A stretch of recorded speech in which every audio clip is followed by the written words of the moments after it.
Madam Toastmaster of the day, fellow Toastmasters, and welcome guests. Greetings. Greetings. To be a good speaker takes many different skill sets. To be a great speaker, you also have to be a great writer as well, unless you have someone to write your speeches for you.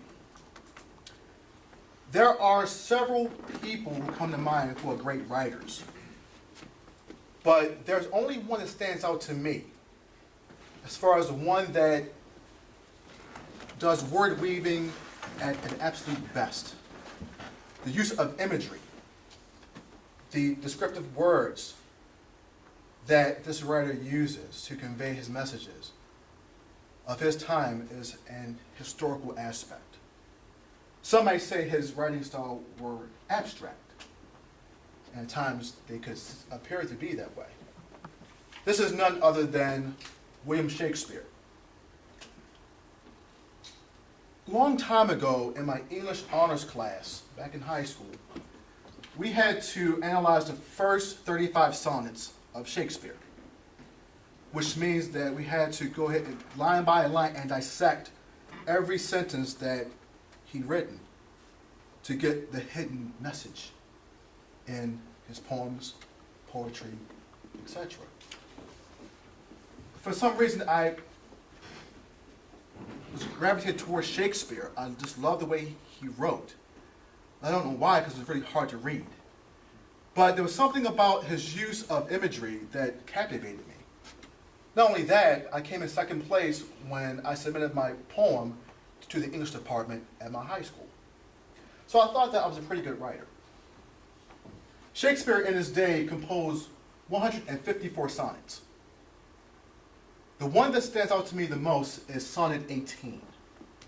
Shall I compare thee to a summer's day?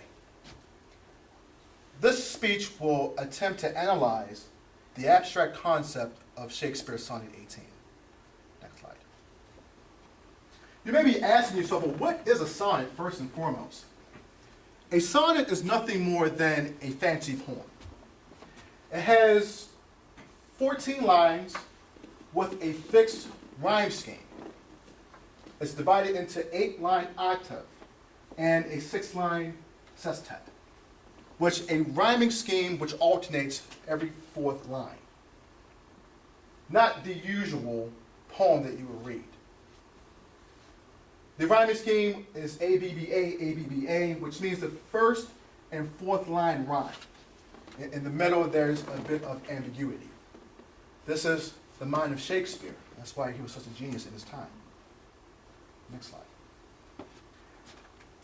This is Sonnet 18. This was the one that I composed in high school to give my own analysis on, and I will read it at this time. Shall I compare thee to a summer's day? Thou art more lovely and more temperate. Rough winds do shake the darling buds of May, and summer's lease hath all too short a date. Sometime too hot the eye of heaven shines, and often is his gold complexion dimmed, and every fair from fair sometime declines, by chance or nature's changing course untrimmed. By thy eternal summer shall not fade, nor lose possession of that fair thou oust, nor shall death brag thou wanderest in the shade, when in eternal lines to time thou growest. So long as men can breathe, or eyes can see, so long lives this, and this gives life to thee. Next slide.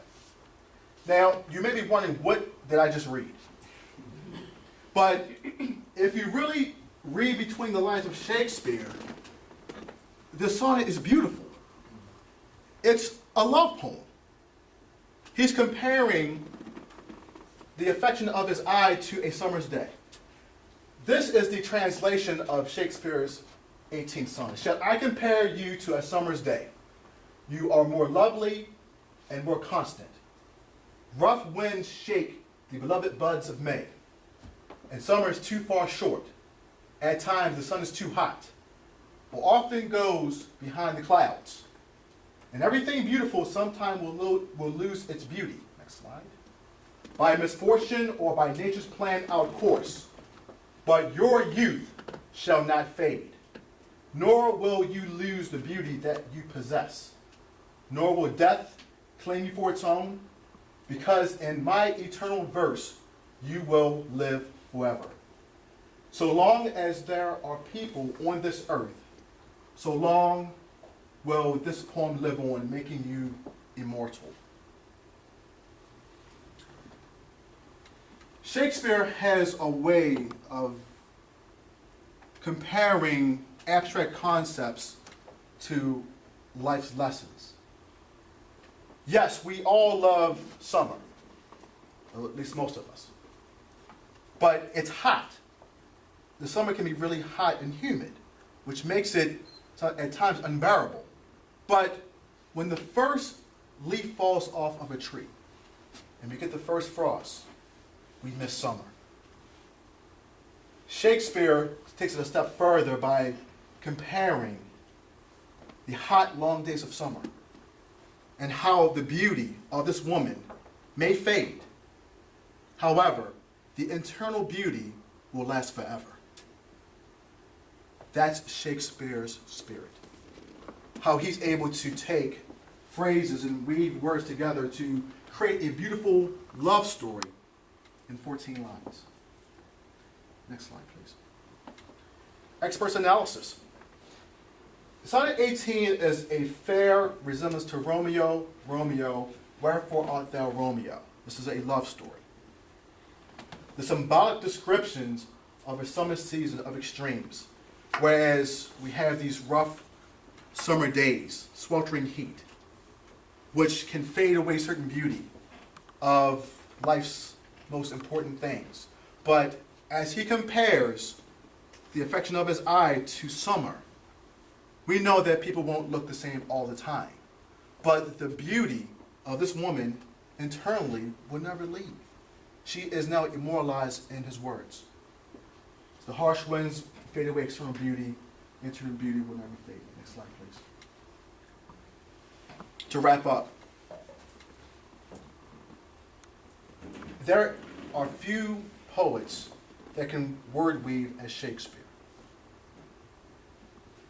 The hidden messages, his use of imagery in his writing style goes beyond modern day concepts of how we can take his lessons of writing and actually put that into our own style when we write our speeches.